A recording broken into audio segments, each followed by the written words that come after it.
Guys, simple lang ang aming buhay. Magkaroon lang kami ng sandamakmak na tissue, laruan ng mga pusa, at mga asong malulusog. Ayan. Ang bahay namin ang parang repair shop. Bakit ganito ang bahay natin? Parang repair shop. Kasi nga, maraming aso. Lahat ng gamit namin ay nasira na. Nasira na ang matino naming side table.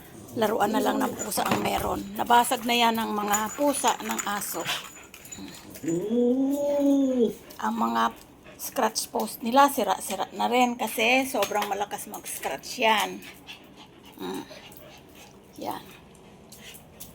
Tapos, ang mesa namin ay mga sira din kasi nga, katulad niyan. Diba? Mga mapanira yung mga yan. Diba? Pusa na yan. Pusa ka na ba? Pusa ka na? Choco, pusa ka ba? Kinuha yung kanyang laruan ng pusa yan eh. Daga yan eh. Kinuha niya. Favorite niya yan. Kita nyo guys. Nagiging pusa na rin si Choco. Ang ate namin ay lumabas. Ayan si Isang. Tulog lang siya ng tulog dahil siya ay senior na. Senior cat na namin yan. Yan.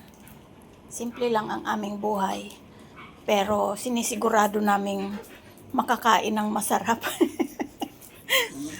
Yun naman talaga ang mahalaga sa buhay. Yung nabibili mo lang ang sapat na pagkain. Hindi mo iintindihin ang bukas ay wala ng bigas. Yung, paano ba i-explain yun? Ganun lang. Simpleng buhay. Basta yung iniisip mo na meron ka pang kakainin, meron ka pang panggastos. Oo, may pambili ka pa ng pagkain ng aso. Sapat na yon. Makontento tayo sa kung anong meron. So, ayun nga. Ganun nga ang aming buhay. Ayan. Pag lumabas ang ate namin ay malungkot dahil ako lang mag-isa dito. Tapos ito namang mga to ay nagpapasaway. Ayan. Mga delivery yan kanina, hindi ko pa naliligpit kasi napagod na ako. Ang hirap magbuhat ng isang sakong dog food. Ang hirap isalin. Ayan si Choco. Tuwang-tuwa siya sa laruang daga. Laruan ng pusa yan eh. Ganyan siya kasaya basta yan ay may laruan. So, ayun guys. Yan ang simpleng buhay namin. Hindi natin kailangang magkamal ng maraming pera. Yung sapat lang, di ba ba? Yung sapat lang, makontento tayo kung anong meron para hindi tayo nai-stress. Ako, iba na nagpapastress sa akin ngayon eh, yung mga household chores.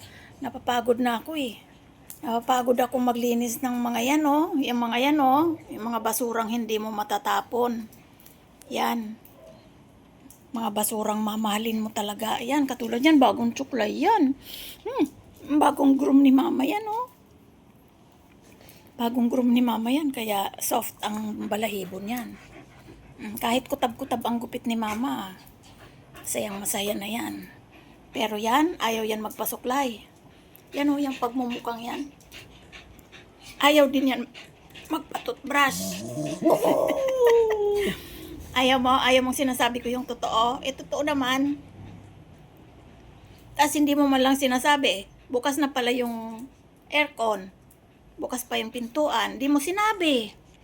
Tuloy, kaya pala sabi ko bakit parang malamig na parang hindi. Yung pala tagus-tagusan ang mga hangin.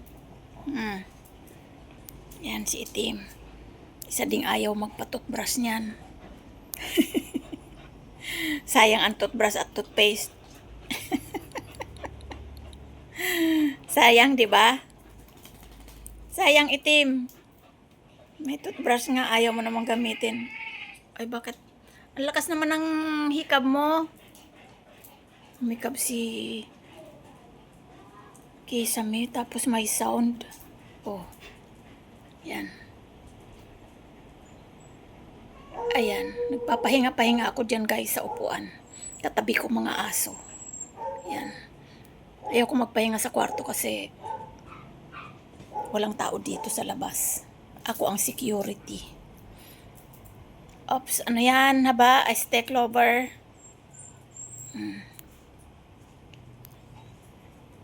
Ayan, nakaabang-abang sila sa atin nila.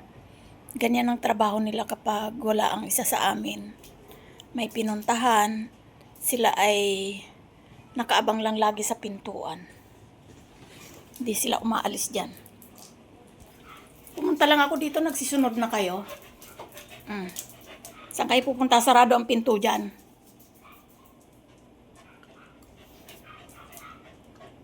Ayun. Ang aso ng kapitbahay namin ay nag-iingay. Shhh! Makikichismis na naman kayo. Sarado yung bintana. Kasi pagbukas ang aircon, guys, sarado ang bintana. Sarado lahat. Para lumamig ang kwarto at ang maliit naming bahay. Para hindi hinihingal yung mga aso. O, diba? Alam nyo ba kung bakit kami nagpa-aircon? Mga 2 years ago. Kasi, na-heat stroke si Axel. Ganitong mga panahon din nag-uulan-ulan. Bare month na yun. Excuse me. Bare month yun, check up ko. Umalis kami. Hindi naman gaanong kainitan kasi nga umuulan-ulan na. Pag uwi namin, wala na siya. Wala siyang sakit, wala siyang kahit anong nararamdaman. Humahabol pa nga siya sa amin. Pero since hindi naman sila nakakalabas ng bahay, dito lang sa loob, hinayaan lang namin siya dito. Pag uwi namin, kala ko nakaabang lang siya sa may pintuan, natutulog. Pero wala na siya. Ang sabi, na heat stroke. Kasi wala naman siyang sakit. Since mag-isa lang siya dito, dahil wala pa si Clover nun ay hindi, anak na nila tong mga to. Pero since wala kami, sila lang dito ang ibig kong sabihin. Walang nakapagdala sa kanya sa vet. So naisip namin, medyo kaya-kaya naman na ng budget, pakabit ng aircon. So yun nga, kaya napakabit yung aircon na yan. Yan. Kahit na pumangit yung aming pader, ang mahalaga lumamig. Saan ka pa? Hindi nag-aircon dahil sa tao.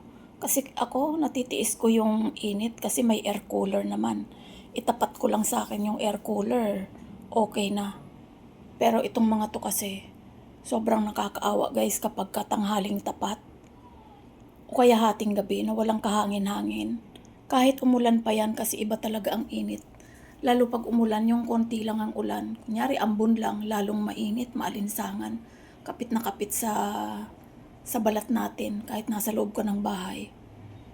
Kaya, ayun, nagpa-connect kami ng ganyan. Nagpa-aircon ko, no. Pero, yan ay dahil sa mga ito. Yan. Tayong tao kasi nakakatiis pero sila hindi. Yan. O, anong nangyari? Ayaw mo na yung laruan mong daga? Siopaw, anong balak mo dyan? Iihi ka na naman? Pinagpapahinga-pahingahan ko yan pagtanghali. Itong si Siopaw guys ay palaging umiihi dito. Ayan o. Sobra siyang makapag-scratch. Ang lakas niya kaya nasisira niya yung scratch post o. Sobra. Ganyan siya kalakas. Ayan o, napababanan niya yung mga yarn. Nabutas na niya yung mismong kinakapitan ng yarn. Kaya i-repair ko na naman yan pag may panahon. Yan. Siopaw, alis dyan. Magwiwi ka na naman dyan. So, ayan, ang kwento namin. Dati, kapag sobrang init ng panahon, naglalagay ako dito ng basang pads. Tapos, yung mga electric pa na yan, lahat yan bukas. Naglalagay ako ng pads dyan na basa. Minsan, may yelo rin. Naglalagay ako ng yelo dyan sa tapat ng electric fan para sila ay malamigan. Ganon. Minsan, sa sobrang init, mismong pads na basa na may yelo, dun sila humihiga. Ganon sila. Nakakaawa. Kaya ngayon, okay na. Malaki ang bill namin pero na-afford pa naman ng aming sponsor. Na-afford pa ng sponsor mo, no, Itim? Lakas niya ni Itim sa sponsor niya. Lalo na yan si Haba, oh. Haba, lakas mo, no? Lakas mo sa sponsor mo. Pero mas malakas yung pusang yan, no? Yan, pusa na yan. Kasi lahat na lang nilagyan ko ng ihian niya, ng pupo, para lang siya ay manahimik sa isang lugar. Dati kasi guys, itong hanggang ngayon naman, itong mga pusang ito, iyan si Kisame. Sa CR yan umiihi tsaka nagpupupo. Kaso itong si Siopaw nung dumating, napaka-territorial niya. Ayan nilagyan ko siya dyan ng basahan at tray para dyan sa wiwiwi. Kasi ang pupo niya sa CR, pero ang wiwi niya gusto niya dito at kailangan laging bago ang basahan dahil pag hinihianan niya, di na niya iihian yun. Sa ibang lugar na naman, ayaw niya nang naaamoy niya yung ihi niya. Kakaibang pusa nga to. Kaya minsan sasabihin mo talagang, ampon ka lang. Pinulot ka lang. Tapos ang yabang-yabang mo. Yan, kaya marami kaming basahan. Yan talaga ang napapapanghi dito sa lugar na to. So, yun. Ayan si Clover, ang aking inampon. Yan ang nanay ng mga ito. Yan. So, ang aso namin guys, na itong si Itim, lalaki yan. Ang lalaki kasi namin ay si Axel at saka yan, anak niya si Itim. Sabay namin yan pinakapon.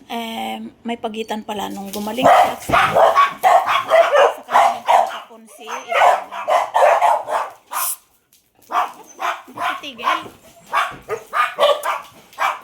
Ganyan sila. Pag may parating, ganyan sila. Susumis pa.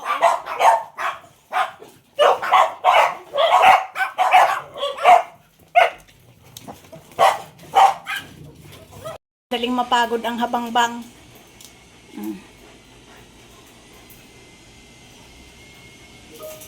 Ayaw talagang maglaro ni Itim, tamad-tamad. Kaya ang taba-taba ayaw mag-exercise Tuwan-tuwa si Ponggingging, Tuwan-tuwa si Ponggingging, Ay. Matamaan niyo si Choco. Maliit yan.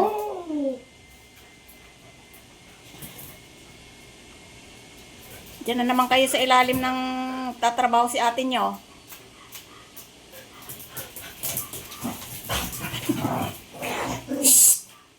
Haba!